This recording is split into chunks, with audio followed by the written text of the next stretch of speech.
오늘도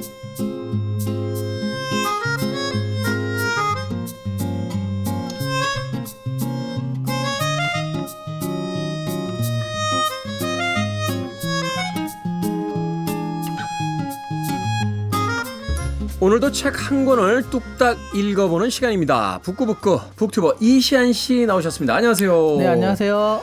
자, 오늘 박사 씨는 개인 사정상 나오지를 못하셨습니다. 네. 한 주 딱 빠지시는 건데 네. 벌써 그립네요. 그리고 하필이면 만우절날 빠지셔가지고 되게 거짓말같이 느껴져요. 그렇군요. 날짜도 딱 맞추셨는데 네. 다음 주에는 나오실 테니까 너무 그리워하진 않기로 하겠습니다. 그 만우절날 하시는 말씀이라 믿지 못하시는 그렇습니까? 애청자분도. 네. 오늘은 뭔가 약속하고 뭔가 이렇게 선언하고 이런 거는 좀 피해야 네, 되는 그렇죠, 날이군요. 그렇죠. 네. 알겠습니다. 그럼 다음 주를 직접 확인해 보시길 바라겠습니다. 자, 오늘 만우절을 맞아서 참 책 선정이 기가 막혔다 그러네요. 하는 생각을 해보게 됩니다. 거짓말을 하면 코가 길어지는 코가 늘어나는 캐릭터죠. 아마 이 이야기만 들어도 전 세계의 많은 사람들이 벌써 피노키오라고 그렇죠. 정답을 맞추지 않을까 하는 생각이 듭니다. 자, 오늘은 카를로 콜로디, 이탈리아 작가죠. 카를로 콜로디의 신문에 연재되다가 결국은 한 권의 책으로 묶여나왔던 피노키오라는 책을 읽어보도록 하겠습니다. 자, 먼저 카를로 콜로디라고 하는 이 작가에 대한 소개부터 좀 해주시죠. 네, 카를로 콜로디는 이탈리아 아동문학 작가고 언론인으로 소개가 되는데요. 네. 어떤 소개를 보면 제일 앞에 군인이라고 먼저 나와요. 본명은 카를로 로렌친인데 어머니의 고향이 콜로디 마을이래요. 그래서 필명으로 콜로디를 따왔다라고 하더라고요. 필명이군요. 네, 그러니까 우리나라 치면 뭐 김대구, 박부산 뭐 이런 정도. 근데 유럽의 어떤 그 성의 전통, 그러니까 네. 이제 그 패밀리 네임이라고 하죠. 네. 그 성을 만들 때 처음에 이제 직업, 그다음에 이제 지역 이름을 줄여 써서 이제 성을 만들었으니까. 뭐 힐 같은 것도 그렇고. 그렇죠. 네. 네. 그러다 보니까 뭐 나름 전통 있는 필명이다 이렇게 이야기할 수 생각해 보니까 있겠군요. 이 사람이 피렌체 출신이라 네. 그 김대구 박부산보다는 그 뭐 이팔당리 정도가 맞겠네요. 네. 그렇군요. 1826년 이탈리아 피렌체 유복한 집안에서 태어나서 그리고 콜로디에서 초등학교를 다닌 다음에 신학교에 다닙니다. 네. 49년에 동생 파울로와 함께 입대를 해요. 그리고 예비역 이탈리아 육군 소령으로 이제 제대를 하거든요. 네. 군대 생활을 했군요. 네. 오. 12년 동안 했습니다. 네, 1848년부터 1860년까지 이탈리아 통일전쟁에서 토스카나 대공국의 지원병으로 참전을 했고요. 네. 1857년 두 번째 독립전쟁에 참가하던 중에 피렌체에 새로 생긴 일간지에 처음으로 콜로디라는 필명을 사용해서 이제 연재를 시작해요. 그 뒤 피렌체에서 잡지, 신문의 기고가로 활약을 했고요. 정치 잡지를 창간해서 애국사상과 독립운동을 고취하기도 했습니다. 굉장히 정치적인 인물이군요. 그러니까요. 군인에다가 생각보다는. 사실 이제 이탈리아 역사를 살펴보면 그 식민지 시절을 또 겪었고 또 내전 상황이 됐잖아요. 네. 그 양쪽으로 갈려서 전쟁을 치르기도 했으니까 네. 사실 우리나라와 굉장히 흡사한 그런 어떤 역사를 또 가지고 있어요. 그렇죠. 생긴 것도 반도라고 해가지고 네. 생긴 것도 비슷하고 나라 모양도. 그러네요. 네네. 약간 우리나라는 뭐 호랑이나 이제 토끼에 비유합니다만 네. 이탈리아는 약간 장화처럼 네. 비슷하게 생겼는데 이렇게 다르게 보이나 봐요. 그러니까. 네. 도서관에서 근무를 했었는데요. 그때 페로와 오노아 부인의 우화를 번역하면서 어린이 세계에 관심을 가지게 되었고요. 1881년에 발표된 눈과 코는 좋은 반응을 얻었습니다. 그때 이제 로마의 어린이 신문 편집장이요. 소설을 부탁하거든요. 그게 피노키오예요. 어린이 신문, 어린이 잡지에 네, 연재물로. 네. 그 1881년에 이탈리아 어린이 잡지에 총 15장에 걸쳐서 연재를 했었는데 나중에 36장의 이야기로 완성되어서 1883년에 출간이 됩니다. 그러니까 사실 그 전에 15장 분량으로 끝날 때는요. 피노키오가 나무에 매달린 채 죽는 결말이었거든요. 저도 그 얘기 듣고 깜짝 놀랐어요. 이 강도를 당해가지고 네. 그 목이 매달려서 죽는 설정으로 나오잖아요. 네. 근데 나중에 이제 부활을 하잖아요. 여기 그 36장까지 가면은. 네. 그래서 처음에는 그렇게 결말을 냈었는데 네. 이게 또 독자들한테 워낙 인기가 있으니까 계속 연재해달라. 그러면서 이게 결국 출간까지 되는데요.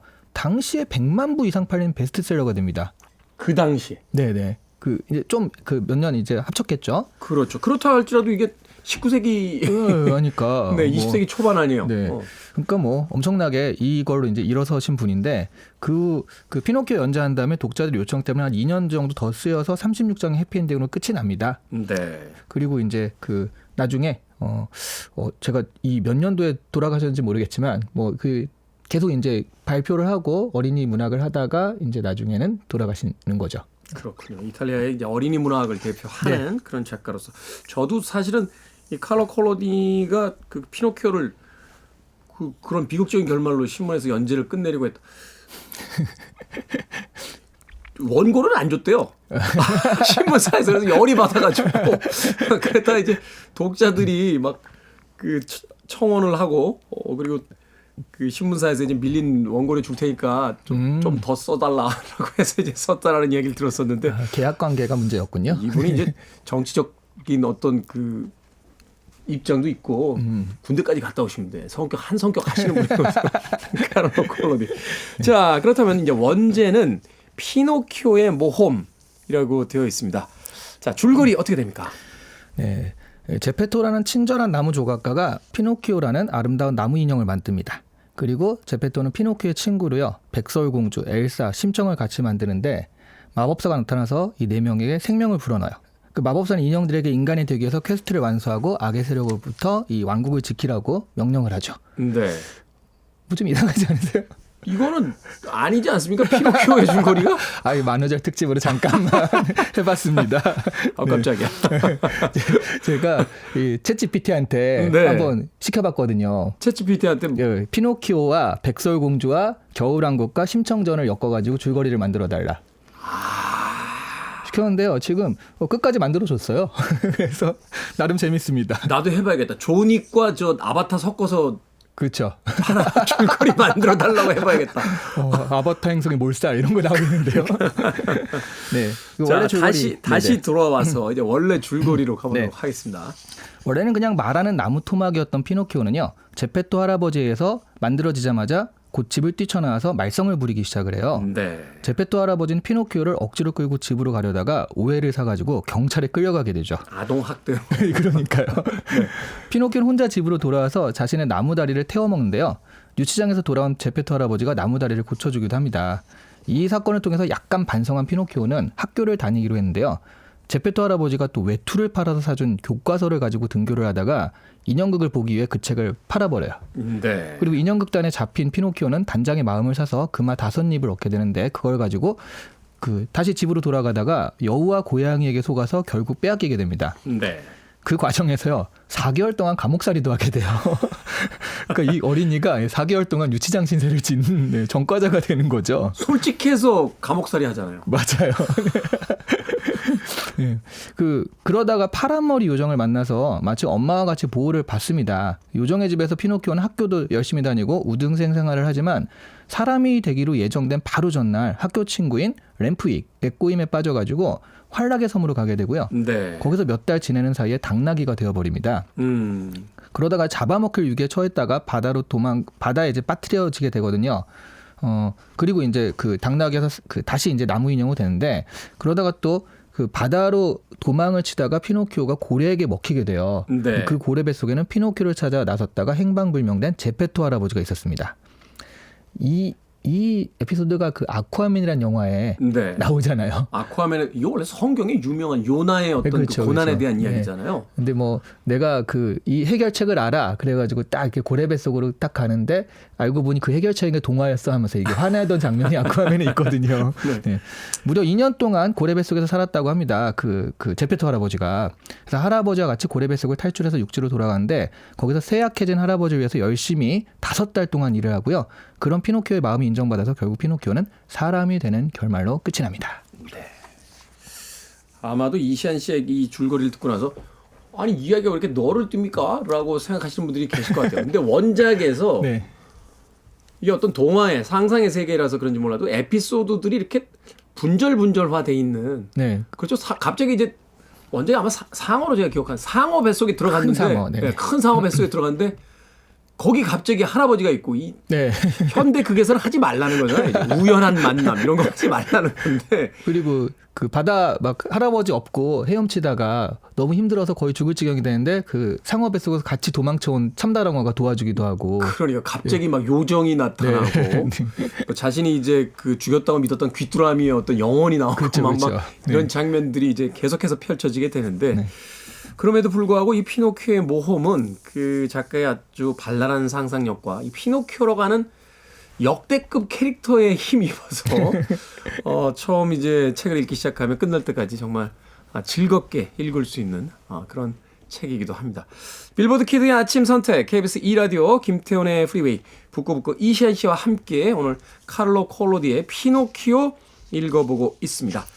자, 앞서서 줄거리 소개해 주실 때 아마도 많은 분들이 피노키오에 그런 이야기가 있어요 그렇죠. 라고 생각하시는 분들이 굉장히 많으실 것 같아요. 이게 우리가 어린 시절에 읽었던 동화와는 완전히 다른 이야기, 완전히 다르다기보다는 생략된 이야기가 워낙 많았기 때문에 맞습니다. 이제 그런 느낌을 받게 되는데 이번에 새로 읽으시면서 야 예전에 읽었던 동화하고 비교했을 때 이 에피소드 정말 흥미진진했다 하는 에피소드 하나만 이야기해 주신다면. 이게 흥미진진하다기보다 약간 충격을 받은 게 있어요. 네. 피노키오 얘기할 때 이 작가가 환상이나 이런 거에 기초해서 사실주의를 펼쳤다라고 그렇게 그 얘기가 돼요. 그래서 네. 이게 왜 사실주의지라고 해서 딱 봤더니 진짜 그게 이해가 가는 게요. 그래서 가령 멜란포라는 늙은 개가 나옵니다. 그 피노키오를 잡은 사람이 멜란포가 오늘 죽었는데 그 늙은 개가 죽었는데 항상 쪽제비한테 우리 닭이 그러니까 닭을 쪽제비가 훔쳐가는 거예요. 피해를 입으니까 이제. 네네. 그러니까 네가 개 역할을 대신해라. 뭐 이런 식으로. 그래서 실제로 개 역할을 하잖아요. 개 소리를 네, 내면서. 개장에 딱 났는데 그 쪽제비들 4마리가 저녁 때 오더니 야, 그 멜란포랑 항상 거래를 해가지고 우리가 8마리를 훔쳐가면 1마리는 그 개한테 줬었다. 너도 그렇게 해라. 그런 식으로 뒷돈거래를 이미 뒷돈거래를 하고 있었다. 그러니까요. 네. 그런데 주인은 충직한 멜란포를 알고 있었거든요. 네. 그래서 이 피노키오가 그걸 이제 폭로하면서 자기는 개 신세에서 벗어나게 되는데 이런 장면들이 굉장히 많이 나와요. 당시 사회 비판이라고 볼 수 있는 그런 장면들이 정말 많이 나옵니다. 그 풍자나 훌륭한 비판이라고 볼 저도 인상적인 게 뭐냐면 앞서 잠깐 이야기했었습니다만 진실을 말해서 감옥에 갇히잖아요. 네. 우리는 이제 피노키오라고 하면 거짓말을 해서 코가 길어지는 이 캐릭터로만 알고 있었는데 네. 진실을 말했다가 감옥에 갇히고 특사로 다들 나갔는데 피노키오만 안 내보내줘요. 그래서 왜 안 내보내주냐고 하니까 너는 진실을 말해서 내보내줄 수 없다. 그래서 거짓말을 하니까 풀어주잖아요. 그러니까요.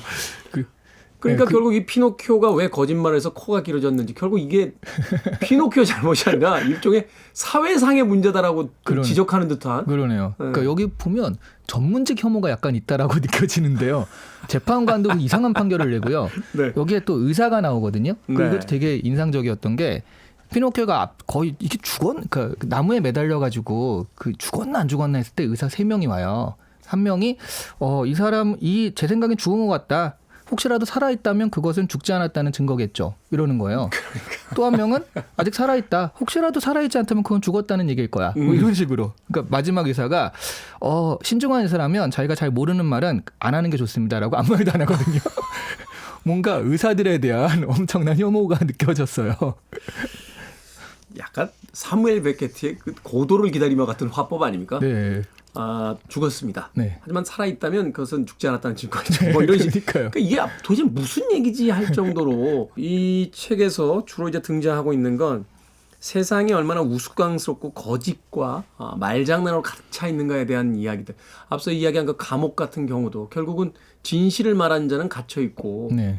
이게 일종의 정치적인 입장이 굉장히 강했다고 했잖아요. 네, 그럴 수도 있어요. 정치 풍자 같은 거예요. 말하자면 그렇습니다. 정치인들 중에 진실을 말하는 자는 감옥에 갇혀 있고 거짓을 말하는 자는 밖에 있는 상황들. 뭐 이런. 그리고 이 안에서 세계관이 딱 있잖아요. 그 나무 인형이 말을 해도 아무도 신기하지 않고요. 그리고 여기서 요정이 그 처음에 코가 길어지는 그걸 보면서 그래 거짓말에는 2가지 종류가 있지. 하나는 코가 길어지는 거짓말이고 하나는 다리가 짧아지는 거짓말이야. 다리가 짧아지면 진짜 큰일 날 뻔했죠. 너는 코가 길어지는 거짓말을 하고 있구나. 그러니까요. 그러니까 거짓말이 일상화되어 있다라고 하는 것을 그 요정의 입에서도 알 수 있고 네.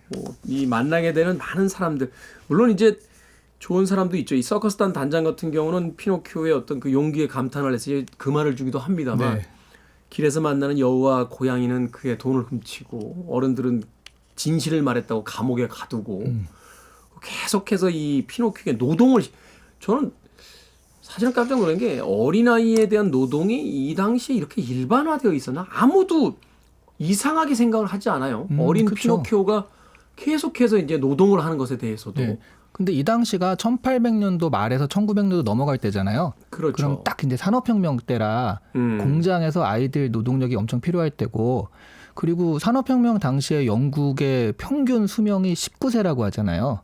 워낙 뭐 일찍 네, 죽는 어린아이가 막 어린아이들이 영아 죽는- 사망률이 높고 네. 어린아이가 공장에 가서 그때는 또 의무 교육이 없으니까 그렇죠. 5살만 돼도 공장 가서 일하고 하루에 14시간 이렇게 일하다 보니까 그 일찍 죽는 경우가 생겨서 평균 수명이 낮아진 건데 이 당시에 굉장히 당연하게 그냥 아이들한테 이런 걸 시켰던 것이 여기서도 나오고 있고요. 네. 그래서 예전에 우리 셜록 홈즈 할 때도 그 베이커가의 아이들이라고 해서 셜록 홈즈가 정보원으로 쓰는 애들이 있잖아요. 동네 불황 네. 소년들이 있죠. 그 소년들이 말하자면 부모가 다 돌아가시고 그 5살, 10살, 12살 이렇게 된 애들이거든요. 고아가 된 친구들. 그러니까 어디에나 갈 수 있는 네, 아이들. 네. 그래서 정보원으로 쓰죠. 네, 이런 아이들이 되게 일상화된 그런 시대였던 거죠. 생각해 보면 그 올리버 트위스트 같은 그 대표적인 맞습니다. 작품들이 네네. 또 있고요. 이 당시에 그 아동 문학들을 주로 보게 되면 그 부모 없이 이제 길거리를 배회하고 또 굉장히 그 힘든 노동에 시달리는 네. 아이들의 모습들이 보여지게 되는데 사실은 이 피노키오라는 우리가 어릴 때 그냥 단순한 우화 같은 동화로서 알고 있던 그 이 책을 통해서도 그 시대적인 어떤 분위기를 충분히 읽어낼 수 있는 부분들이 여기저기 이제 네. 등장을 하고 있습니다. 자, 우리는 이제 피노키오 옛날 동화를 생각하면 제페토 할아버지, 네. 또 그리고 이제 귀뚜라미, 네.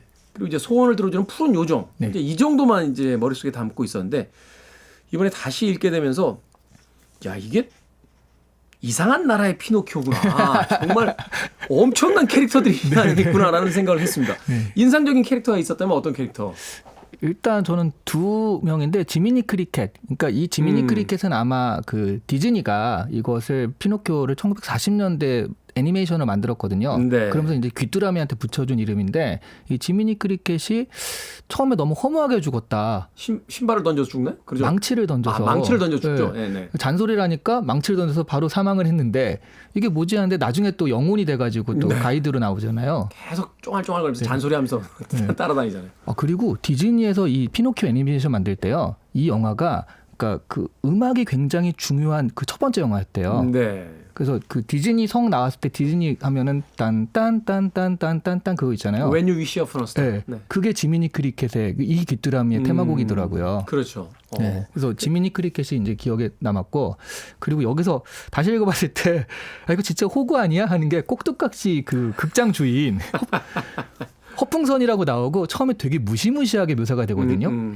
그래서 되게 무서운 사람인가 보다 했더니요. 나중에 피노키오가 불쌍하다고 봐주고 또 그 친구도 봐주고 네. 그리고 피노키오가 폐하라고 부르니까 기분 좋아서 또 되게 잘해주고 나중에 그만 5입까지 주워가지고 돌려보내잖아요. 그렇죠. 되게 전형적인 호구가 아닌가 하는 생각이 들어서 처음에 무시무시하게 나오는데 이게 뭐지 하는 생각이 좀 들었거든요. 그렇게 표현하시는 분이 어디 있습니까? 그러니까 제가 앞서 이제 서커스 단장이라고 이제 잘못 이야기했습니다. 그 극장 네. 인형극을 하는 이제 극장이 네네. 그 단장인데 그래도 왜 처음에는 무시무시하잖아요. 그 장작으로 떼어버리겠다라고 네, 했다가 맞습니다. 그 살려달라고 하니까 그럼 너는 살려주고 다른 인형을 집어넣겠다라고 하니까 그러면 제가 대신 들어가야겠다. 여기서 어떤 피노키오의 네. 그 어떤 뭐라고 할까요? 희생정신. 네, 착한 아이구나. 뭐 용기를 이런. 보여주니까 네. 거기에 이제 감동을 받아서 이제 그 다음부터 이제 피노키오에게 잘 대해주기 시작하는데 이 동화에 등장하는 대부분의 캐릭터들이 그런 방식이잖아요. 네. 처음엔 선량한 척 다가왔던 여우나 고양이가 결국은 사기꾼으로 판명이 되고 근데 또 한편으로는 그게 또 인광볼 당합니다. 네, 다리를 그렇죠, 잃게 그렇죠. 되고 또 눈이 멀게 되고 뭐 이런 어떤 벌을 받게 되는데 근데 오히려 또 거칠었던 그 극장의 단장은 오히려 또 친절을 베풀고 네. 이런 이야기들을 통해서 굉장히 그 중요한 지점인 것 같아요. 제가 피노키오를 보면서 도대체 이게 교훈이라는 게 있는 걸까 생각을 했는데 피노키오의 모든 고난은 다른 옆에 관계, 다른 사람 여기서 오잖아요. 그렇죠. 항상 유혹하는 사람이 있고. 예.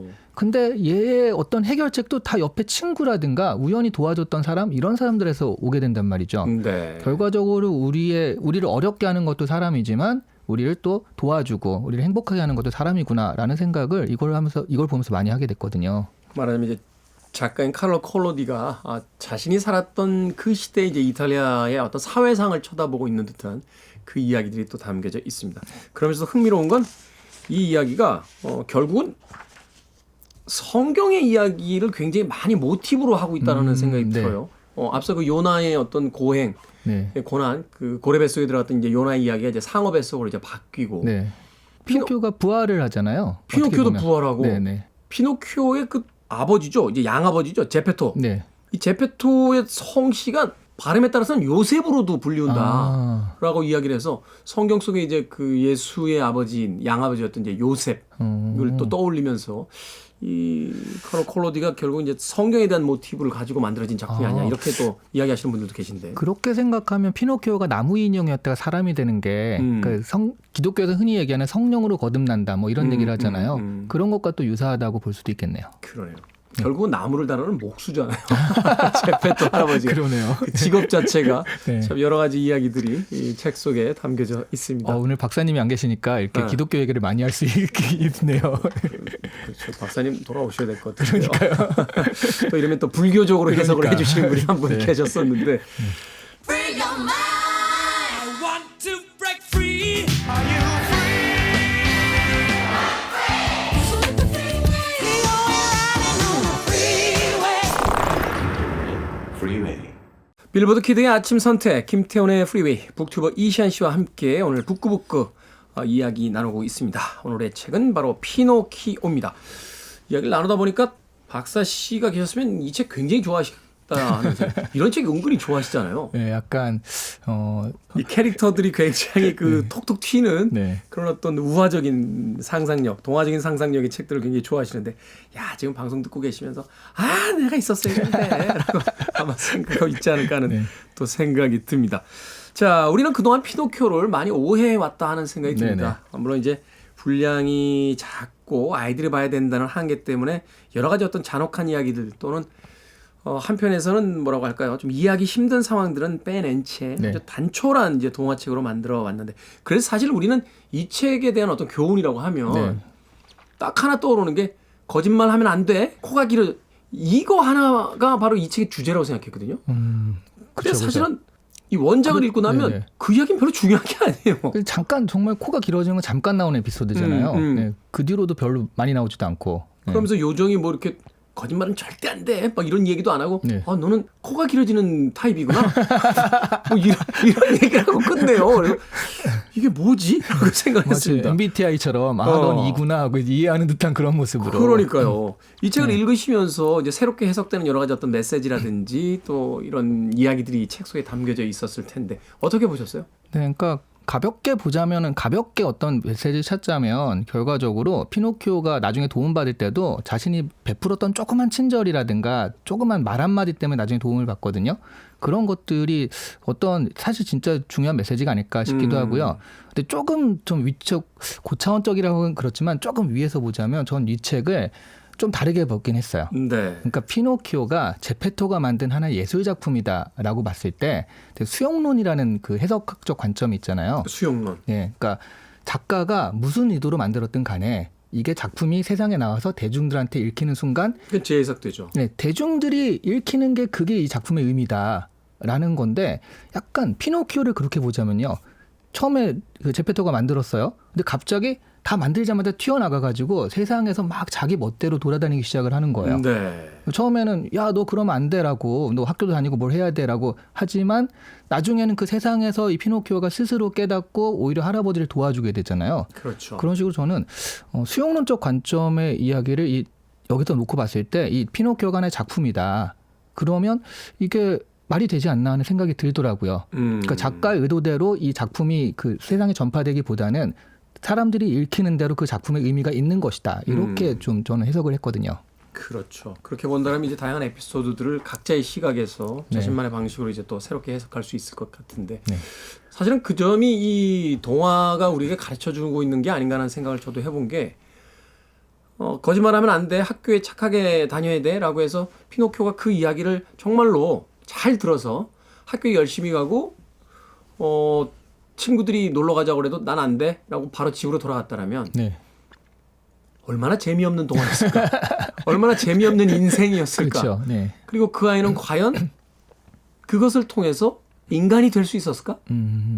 하는 생각을 해보게 돼요. 인간이 돼도 어떤 인간이 되느냐가 더 문제인 것 같기도 합니다. 그렇죠. 그러니까 이 동화에서는 인간이 되는 거고 현실에서는 어떤 인간이 되는가가 이제 네. 결정지어지는 건데 이 말썽꾸러기라고 그 이야기합니다만 피노키오는 사실 이 책 안에서 수많은 용기도 보여주잖아요. 네. 그런 거 있잖아요. 그러니까 사실 그 당나귀가 되기 전에 학교를 열심히 다녀가지고 인간이 되기 직전까지 간 적이 있잖아요. 네. 그럴 때 인간이 됐을 것과 그 뒤에 수많은 고난을 겪고 인간이 됐을 때 약간 이런 느낌 들거든요. 그러니까 지금 초중고 대학생 때까지 이른바 헬리콥터 맘이라고 엄마가 다 챙겨주고 해가지고 대학 뭐 학원까지 데려다주고 대학까지 보냈는데 이 친구들이 막상 회사 가면 가령 뭐 지각한다 그러면 그 과장님한테 엄마한테 전화가 온대요.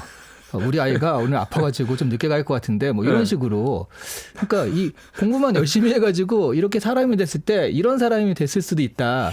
근데 자기가 그 많은 고난을 겪고 직접 겪고 그리고 할아버지를 보살피고 열심히 일하고 이래서 인간이 됐을 때 이 사람이야말로 정말 사회에서 필요한 그런 사람이 아닐까 하는 생각, 그런 인간이 된 게 아닐까 하는 생각도 들더라고요.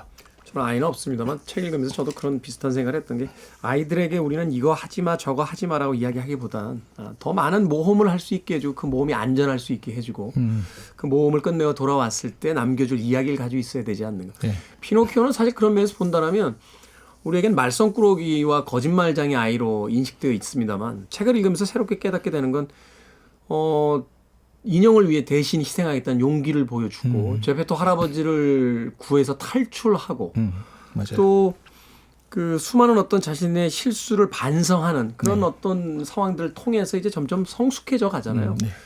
그래서 저는 사실 이 책이 굉장히 이탈리아의 당시 어떤 사회상을 반영하면서 또한 어떤 인간에 대한 이야기까지 담고 있는 다시 안 읽어봤으면 어쩔 뻔했나 하는 생각이 들 정도의 어떤 명작이 아니었나 하는 생각이 듭니다. 만약 사회상만 반영했으면 그때 끝났을 거예요. 근데 이 성장담이 있기 때문에 아 그러네요. 네, 이게 세대를 넘어서도 이제 살아남는 영화 그 동화가 된 거죠. 사회상이라는 게 그 시기를 지나고 나면 네. 특별한 의미를 지니지 못할 때가 있으니까. 네. 근데 피노키오가 보여주고 있는 사회상은 지금도 사실 지금도 네, 뒷동거래 뭐 그런 것들. 그렇죠. 네. 세상 거짓말하면 풀어주고 진실 말하면 잡혀가고 하는 이런 이야기들은 전 세계 어디 가거나 네. 풍자의 하나로서 지금도 유효한 이야기들이 아닐까 하는 생각이 듭니다. 자, 이 카를로 콜로디의 피노키오 어린아이인데 이 어린아이에게 너무 많은 유혹이 등장합니다. 맞습니다. 그리고 또 성숙한 척 하지만 그 유혹에 넘어갈 때마다 어린아이일 수밖에 없구나 하는 또 생각을 하게 되는데 이시안 씨가 봤을 때 가장 견디기 힘들 것 같은 유혹은 어느 대목에서 나왔어요? 저는 이 말이 너무 논리적이어서 나라도 넘어가겠다는 게 완전 제일 처음에요. 그러니까 제일 처음에 그 할아버지가 책을 사줘가지고 학교에 가는 에피소드가 있잖아요. 근데 학교에 네. 안 가고 그 인형극을 보러 가는데 그때 그 꼬시는 애가 뭐라고 하냐면 학교는 언제든지 갈 수 있지만 피리 소리는 오늘만 들을 수 있어. 너무 그 논리적이잖아요. 욜로야 욜로. 그러니까 야 학교 내일 가도 되지. 오늘이 지나면 그건 늘 있는 거고 이거는 하나의 이벤트인데 오늘 아니면 안 돼. 너무 논리적이고 넘어갈 수밖에 없잖아요. 그거는. 욜로의 원조야. 그러니까 피노키오는 오늘이 지나면 안 된다. 그렇죠. 오늘 하루 행복. 더군다나 얼마나 그 의지가 굉장히 강하잖아요. 네, 이게 신발을 던져서 왜 그 학교로 갈까 이걸 보러 갈까를 이제 그 말하자면 점을 치는데 계속 학교로 나오니까 될 때까지 던지잖아요. 될 때까지. 이걸 봐야 될 때까지. 정말 굳은 의지를 가지고 욜로의 삶을 선택한 맞습니다. 네. 그런 피노키오의 일화. 책을 읽으면서 저도 다시 한번 굳은 의지를 가지고 살아야겠다. 인디안 기후제도 아니고 될 때까지 하고야만 하는 피노키오의 일화가 굉장히 갑자기 다시 떠오릅니다. 자, 그럼에도 불구하고 이 책은 해피엔딩으로 이제 마무리를 짓습니다. 네. 아마도 힘들었던 자신의 어떤 시대를 이야기하면서도 결국은 모두가 다 행복해지기를 바랬던 이 작가의 어떤 의지가 그 결말에 담겨져 있지 않나 하는 생각을 해보게 되는데 이제 마무리의 이야기와 한 줄 추천사를 좀 해주신다면. 네, 그러니까 이게 동화가 아니 뭐 이런 동화가 다 있어 이렇게 생각할 수 있잖아요. 근데 저는 이 피노키오를 다시 보면서 정말 동화라는 건 일종의 이야기의 원형이다라는 생각이 들었어요. 네. 그러니까 이런 것들이 있기 때문에 그러니까 지금 이 동화를 내가 보는 게 의미가 있을까라고 생각을 했지만 또 이걸 보면 아까 뭐 피노키오가 내가 만들었는데 지가 막 멋대로 튀어나가고 이런 것들을 지금으로 보자면 일종의 AI라고 생각할 수도 있거든요. 네. AI를 사람이 만들었지만 이게 사람보다 더 내 의지대로 안 하고 막 튀어노는 그런 모습들. 지능 있는 나무 토막이 출발점이었으니까 네네. 결국 지금 인간이 만들어낸 어떤 인공지능 같은 네. 챗 GPT 같은 것들이 바로 이 피노키오를 은유적으로 읽어낼 네, 수 있는 네. 부분이기도 하다. 네. 그래서 이 동화라는 건 그 어린아이일 때만 읽는다기보다는 지금 읽어도 이 사람이 성숙하고 경험이 많을수록 이 이야기 원형에서 내가 찾아낼 수 있고 적용할 수 있는 것이 굉장히 많다라는 생각이 들었거든요. 네. 그래서 읽으면서 정말 AI 생각도 나고 이것저것 아까 말씀하신 요즘에 또 사회풍자 그것도 나고 하면서 야 정말 동화도 읽을만 하구나 재밌구나라는 생각이 들었어요. 이시안 씨 이야기 듣다 보니까 최근에 그 뉴스가 떠오릅니다. 그 인공지능 개발의 속도를 늦춰야 된다라고 지금 이제 네. 미국 쪽에서 일론 머스크를 비롯한 사실 일론 머스크는 거기 이제 주주이기도 한데 네. 여러 이 전문가들이 목소리를 내면서 지금 너무 어떤 말하자면 윤리적인 어떤 기준이나 이것이 우리에게 어떤 영향을 초래할지를 생각하지 않은 채 너무 지금 과잉된 속도로 달리고 있다라는 네. 경고들이 지금 나오기 시작했다라고 하잖아요. 네. 그런 시대에 이 피노키오, 이 피노키오를 인공지능으로 읽는다라면 그런 은유마저도 이제 우리가 생각해 볼 수 있겠다는 네.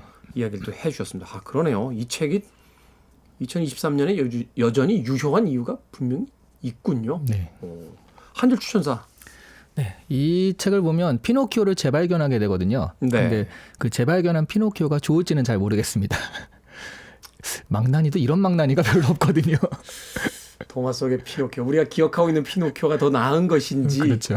아니면 새로 읽게 된 피노키오가 더 우리에게 많은 이야기를 던져줄지는 여러분들의 선택에 달려 있습니다. 자, 오늘은 카를로 콜로디의 피노키오 읽어봤습니다. 다음 주엔 우리 동화예요. 정채봉의 오세암 읽어보도록 하겠습니다. 그 시간에 아마 박사 씨도 함께 하실 겁니다. 북튜버 이시안 씨와 이야기 나눠봤습니다. 다음 주에 뵙겠습니다. 네, 감사합니다.